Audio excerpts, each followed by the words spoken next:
Visakha steel plant కు సంబంధించి ఇది ఏ విధంగా ప్రాణ త్యాగాలతో ఉద్యమాలతో స్థాపించబడింది.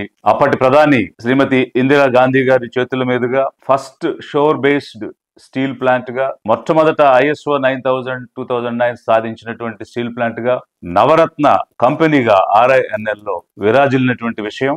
అది ఏ విధంగా లాభాల నుంచి నష్టాల వైపుకు నడిచింది, దానికి బాధ్యులు ఎవరు, ఈ రోజు స్టీల్ ప్లాంట్ ఆన్ సేల్ అన్న పరిస్థితి ఎందుకు వచ్చింది అన్న విషయం ఇదివరకే నేను మాట్లాడటం జరిగింది. దానికి సంబంధించినటువంటి లింక్ కూడా ఇక్కడ ఉన్నది. అయితే ఈ రోజు అదే విషయం గురించి మళ్ళీ ప్రస్తావించాల్సిన అవసరం ఎందుకు ఏర్పడింది అన్న విషయానికి వస్తే, ఈ మధ్య 11,440 కోట్ల ప్యాకేజీని కేంద్ర ప్రభుత్వం ప్రకటించినటువంటి విషయం మనం అందరం కూడా చూసాం. ఈ ప్యాకేజ్ రాగానే మనకున్నటువంటి మీడియా ఏ విధంగా వక్ర భాష్యాలు చెప్తుంది అన్న సందర్భంలో వాస్తవాలను ప్రజల ముందుకు తీసుకురావడానికి లిబరేషన్ కాంగ్రెస్ పార్టీ తరఫున నేను మీ ముందుకు రావడం జరిగింది.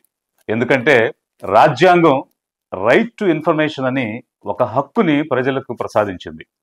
కానీ ఈరోజు yellow media, red media, blue media, orange media ఇలా అనేక రకాలైనటువంటి రంగులు పూసుకుని రాజకీయ పార్టీలను వరించి వారికి లబ్ధి చేకూర్చే విధంగా థంబ్నైల్స్ ని పెట్టి ఫ్యాక్ట్స్ ని వక్రీకరించి ప్రజల ముందుకు తీసుకెళ్తున్నటువంటి తరుణంలో అసలు నిజంగానే ఈ ప్యాకేజ్ స్టీల్ ప్లాంట్ ని బెయిల్అవుట్ చేయడానికి తీసుకొచ్చారా, లేక ఏదైనా దీని వెనక కుట్ర, మర్మం, కుతంత్రం దాగి ఉందా అన్న విషయాన్ని ప్రజలు తెలుసుకోవాల్సిన అవసరం ఉంది. ఎందుకంటే స్టీల్ ప్లాంట్ అనేది ఆంధ్ర రాష్ట్ర ప్రజల జీవితాలతో ముడిపడి ఉన్నది.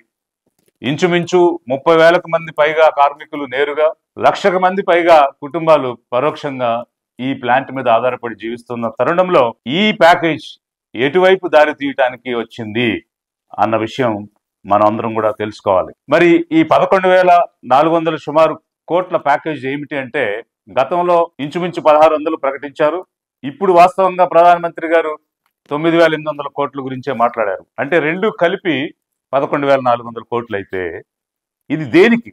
గౌరవ మంత్రి కుమారస్వామి గారు చెప్పినటువంటి వారు ఇచ్చినటువంటి ప్రెస్ మీట్ ని చూస్తే ఇది గత 4 నెలలుగా జీతాలు రాని ఉద్యోగులకి శాలరీ కానీ ఎరియర్స్ పే చేయడానికి కానీ, లేదా స్టీల్ ప్లాంట్ ఉత్పత్తిని పెంచడానికి కానీ, నిలిపివేసినటువంటి బ్లాస్ట్ ఫర్నేస్ ని తిరిగి ప్రారంభించడానికి కానీ, లేక ప్రైవేటైజేషన్ ఆపడానికి కానీ కాదు. ఈ విషయాలు ఏవి కూడా అక్కడ ప్రస్తావన చేయలేదు. మరి దేనికి ఇచ్చారు ఈ 11,000 సుమారు కోట్లు అని అంటే, కేవలం స్టీల్ ప్లాంట్ ని ఈ రోజు అమ్మకానికి, ప్రైవేటైజేషన్ కి పెట్టారు. అయితే అప్పుల్లో ఉన్నదాన్ని కొనుక్కోవడానికి ఎవరు ముందుకు వస్తారు?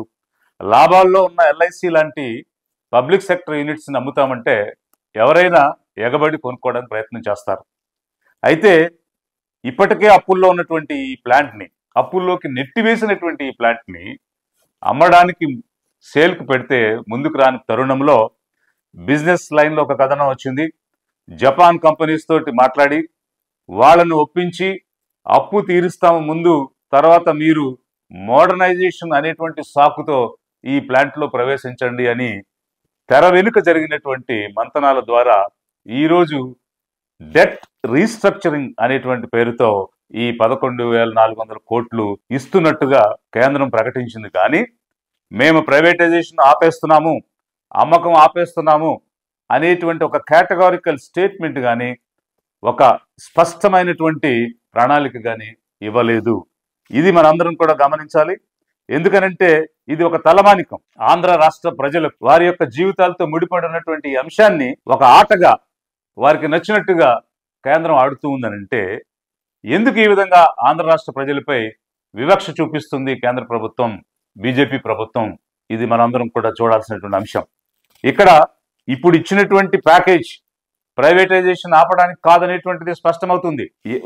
ఒక బిల్డింగ్ ని మనం అమ్మాలి అనుకుంటే అది కొంచెం పాడుబడిపోయినట్టుగా కనిపిస్తూ ఉంటే ఎవరు కూడా కొనుక్కోవడానికి ముందుకు రారు. దాన్ని మంచిగా రినోవేట్ చేసి రంగులేసి అప్పుడు సేల్కి పెడితే ఎవరైనా వచ్చి కొనుక్కుంటారు.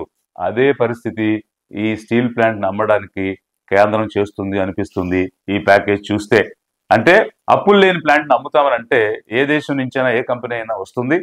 మోడర్నైజేషన్ పేరుతో కొత్త దేశాల నుంచి, కంపెనీల నుంచి మొట్టమొదట దీనిలో ఒక వాటానిచ్చి ఆ విధంగా ప్రైవేటు వ్యక్తుల్ని ఎండీలుగా అధికారులుగా కూర్చోబెట్టి నెమ్మదిగా తడిగుడ్డతో గొంతు కోసే విధంగా ఈ ప్రైవేటైజేషన్ కార్యక్రమం చేయాలి. ఒక్కసారిగా అంటే ప్రజలు తిరుగుబాటు చేస్తారేమో, తిరగబడతారేమో అనేటువంటి ఒక భయంతో ఈరోజు దొడ్డిదారిన పక్కదారులు వెతుక్కుని దీనిని ప్రైవేటైజ్ చేయడానికి ముందుకు వచ్చిందనేది ఈ ప్యాకేజ్ ద్వారా మనకు అర్థమవుతున్నటువంటి విషయం. అయితే అప్పుడు చెప్పాం, ఇప్పుడు చెప్పాం, స్టీల్ ప్లాంట్ ని ఖచ్చితంగా, విశాఖ ప్లాంట్ ని ఖచ్చితంగా లాభాల వైపు తీసుకెళ్లేటువంటి అవకాశం ఉంది. అందుకు సంవత్సరాల తరబడి అక్కడ ఉన్నటువంటి ఉద్యోగులు సమ్మె చేస్తూ ఉన్నారు. దానికి సంబంధించినటువంటి బెయిల్అవుట్ ప్లాన్ కూడా చాలా స్పష్టంగా అందరికీ అర్థమవుతుంది. ఎందుకు అసలు లాసెస్ లోకి వెళ్ళింది? ఇక్కడ 3 అంశాలు ఏ కంపెనీ వైపైనా మనం చూడాలి. మార్కెట్ ఫ్యాక్టర్స్ కానీ, లాసెస్ కానీ, లోన్స్ కానీ.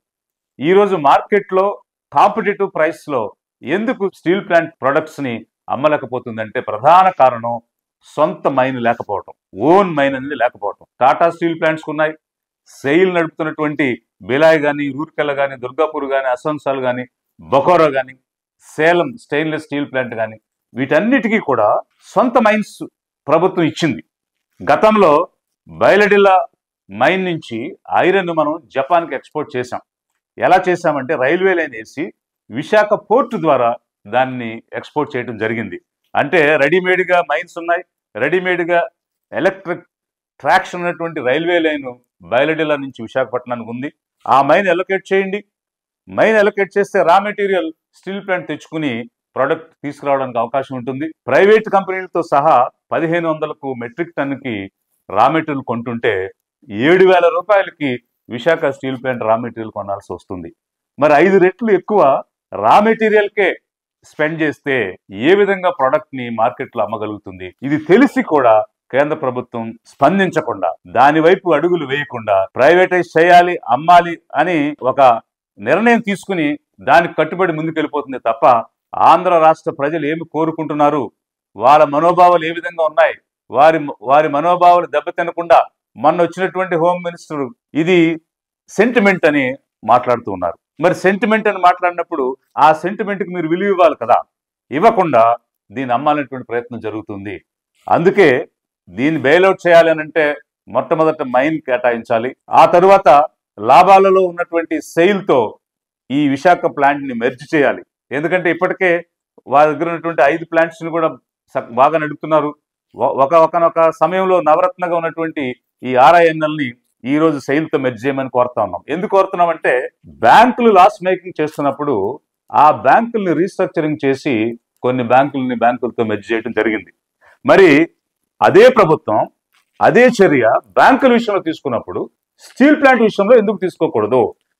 ఆంధ్ర బ్యాంక్ అనేది ఆంధ్రుల యొక్క ఒక గౌరవము, గుర్తింపుకు సంబంధించిందని ఆనాడు ఆంధ్ర బ్యాంకుని మెర్జ్ చేస్తున్నప్పుడు చాలా మంది ప్రజలు కోరారు. ఆంధ్ర అనేటువంటి పదంతో ఉన్న బ్యాంక్ ఇది ఒక్కటే దేశంలో, దాన్ని వేరే బ్యాంక్తో మెర్జ్ చేయొద్దు, మా గుర్తింపు పోతుంది అన్నా కూడా వినకుండా దాన్ని యూనియన్ బ్యాంక్ ఆఫ్ ఇండియాలో కలిపేశారు. ఎందుకనంటే ఇది లాస్ మేకింగ్ అని, అది ప్రాఫిట్ మేకింగ్ అని. మరి అదే సిద్ధాంతం ఇక్కడ ఎందుకు వర్తించదు? ఇదే ప్రభుత్వం ఉంది, ఇదే స్టీల్ ప్లాంట్ ని మీరు సెయిల్లో ఎందుకు కలపకూడదు? ఆంధ్ర బ్యాంక్ ని UBIలో కలిపినట్టు RINLని సెయిల్లో మెర్జ్ చేయండి. సెయిల్ కూడా అది ఉపయోగపడుతుంది, వారి ట్యాక్సెస్ కూడా తగ్గుతాయి, అబ్జార్బింగ్ కెపాసిటీ ఉంది సెయిల్కి. ఆ పని చేయకుండా, మైన్ కేటాయించకుండా ప్యాకేజీలు చెప్తూ ప్రైవేటైజేషన్ ముందుకు తీసుకెళ్లడానికి ప్రయత్నం చేస్తూ ఉన్నారు. ఇది గమనించాలి అని నేను ప్రజలను కోరుతూ ఉన్నాను.